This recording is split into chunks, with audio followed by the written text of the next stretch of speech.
for a certain period of time. All right. So when you read on down, that's why Paul was making analogies with Elijah, and telling them that, look, I'm the only prophet left. You know, and the Lord said, no, I have reserved unto me 7,000 men that have not bowed the knee to Baal. So basically what Paul was telling them, look, just because Israel fell away doesn't mean that they're going to be done away with, because they're going to be brought back into the fold. You know, so basically what he was talking to them Israelite foreigners, which were in Rome, and he was explaining that to them. You know, don't worry about that. You know, so he used himself as an example. Then it says, I say then, have they stumbled that they should fall? The Most High forbid, but rather through their fall salvation is come unto the Gentiles, which are the Israelite foreigners, for to provoke them to jealousy. Provoke who to jealousy? The Jews. You know, it tells you, if you read Deuteronomy, the 32nd chapter, it tells you that the Lord is going to provoke you to jealousy by no people. And that whole chapter in Deuteronomy 32 is talking about Israelites. All right? It says, now if the fall of them be the riches of the world, meaning the world here is cosmos. So if the fall of the Jews, right, be the riches of the rest of the Israelites, of the world, that's the word there is cosmos, right, it be the riches of the world, and the diminishing of them, the riches of the Gentiles, or the riches of the Israelite foreigners, how much more their fullness? Because they're going to be brought back in. Judah, Benjamin, and Levi, they're going to be brought back into the fold. It was prophesied that they were going to be the first ones to receive salvation. After they received salvation, what happened? Then the Most High was going to bring in the Israelite foreigners, because Judah had to be brought in there first. Then the rest of the tribes fell in line. This is according to prophecy. It says, for I speak to you, Gentiles, Israelite foreigners, and as much as I am the apostle of the Gentiles, Israelite foreigners, I magnify mine office. And you know, there's nowhere in the scriptures where it said that Paul was going to become the teacher, for lack of better words, to the heathens, to the other nations. It was talking about the Israelites. You know, when you go back to Acts the 8th chapter, it was talking to the Lord. When the Lord came to Paul, basically the Lord set him up to be a teacher to bring back the Israelite foreigners that had fallen away. Because even Paul didn't really want to deal with them. He wanted to really teach the men that were brought up with him. You know, that knew the law, so that way he knew that they knew the law. So all he had to do was go to the certain scriptures. In his mind, that's what he thought. He could go to certain scriptures and show him about Yahushua and how he was going to come and all that stuff, and he would be able to convince them that way. But dealing with the Israelite foreigners, he had to go and go about it in a different manner. I mean, he still used the scriptures, but he had to go about it in a different manner because they didn't know the laws. You know, so you had to take baby steps with them, so to speak.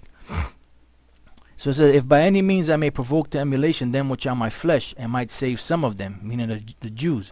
For if the casting away of them be the reconciling of the world, of the cosmos, which is the rest of the tribes coming back in, what shall the receiving of them be but life from the dead? Why? Because Judah is the head tribe.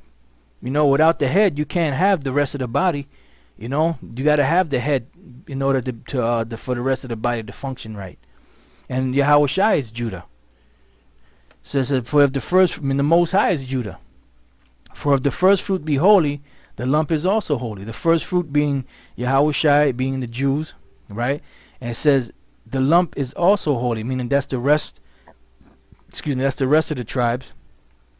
And if the root be holy, which is the Jews, beginning with Yahushua, so are the branches, meaning everything else that comes out of that tree is holy. Why? Because they're all one nation. Just some of them had to be cleaned up. It says, and if some of the branches be broken off, and thou being a wild olive tree. Now this is where they get confused at, being a wild olive tree. There's nowhere in the scriptures where it ever compared the other nations to an olive tree. Okay? Whether it was a wild olive tree, whether it was a olive tree, whether it was olive tree, you know, just a crazy looking olive tree, it never refers to any of the nations as a wild olive tree or any type of olive tree. Only the Israelites. All right? You can read about that in Jeremiah the 11th chapter. It says, and if some of the branches be broken off, which is the Jews, and thou being a wild olive tree, the Israelite foreigners, were grafted in among them, and with them partakers of the root and fatness of the olive tree, Why? Because that the only people that's gonna really and Paul tells you in the same chapter. He tells you in the same chapter that only Israel is gonna be saved. All of Israel is gonna be saved. I don't care what the Jews saying that the Israelite foreigners are not going to be saved. That doesn't matter. The Israelite foreigners that were brought in that saw some of the Jews fall off say that those Jews are not going to be delivered. Look, it don't matter what you say, because the Most High is going to save all of Israel. Boast not against the branches, but if thou boast, thou bearest not the root, but the root thee. Why? Because you're not Judah. You're from the other tribes. Thou wilt say then, the branches were broken off that I might be grafted in. This is the Israelite foreigners getting high-minded, you know. Well, because of unbelief they were broken off, and thou standest by faith. Be not high-minded, but fear. For if the Most High spared not the natural branches, take heed, lest he also spare not thee. It says, behold, therefore the goodness and severity of the Most High, on them which fell, severity, but toward thee goodness, if thou continue in his goodness, otherwise thou also will be cut off. What did we read in Romans the 2nd chapter? Well, hold up. Romans the 2nd chapter, what did we read? Said that, for circumcision verily profiteth if thou keep the law, but if thou be a breaker of the law, thy circumcision is made uncircumcision. So what did Paul say? He said, behold therefore the goodness and severity of the Most High. What is the goodness? The Israelite foreigners being brought back into the fold. What is the severity? The word severe means to cut, sever. That's the Jews being cut off of the Most High. So look at both sides of what the Most High is doing. On them which fell, severity. But toward thee, goodness, if thou continue in his goodness. Otherwise thou also shalt be cut off. Just like they fell off, you're going to fall off if you try to be high-minded. This is dealing with just only Israelites. It says, and they also, if they abide not still in unbelief, shall be grafted in. For the Most High is able to graft them in again. For if thou wert cut out of the olive tree which is wild by nature, why? Because when you were brought up, you weren't brought up as an Israelite. You were brought up as a heathen, even though you're an Israelite. So it said, for if thou wert cut out of the olive tree which is wild by nature, and were grafted contrary to nature into a good olive tree, how much more shall these, which be the natural branches, be grafted into their own olive tree? Why? Because that was Judah, Benjamin, and Levi. They didn't fall away at one time. They were there. They were keeping the law, statutes, and commandments. But the Lord did that to bring the Israelite foreigners back into the fold.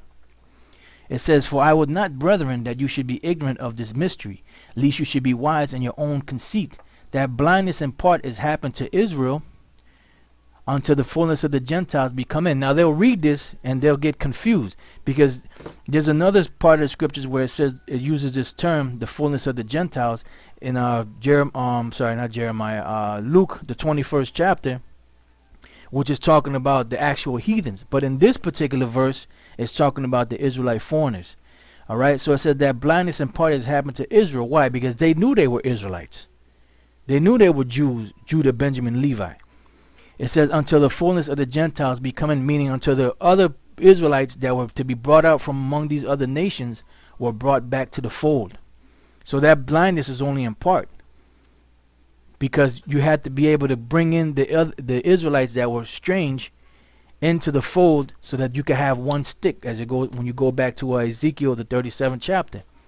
It says, and so all Israel shall be saved, as it is written. So where the fuck is all these nations at?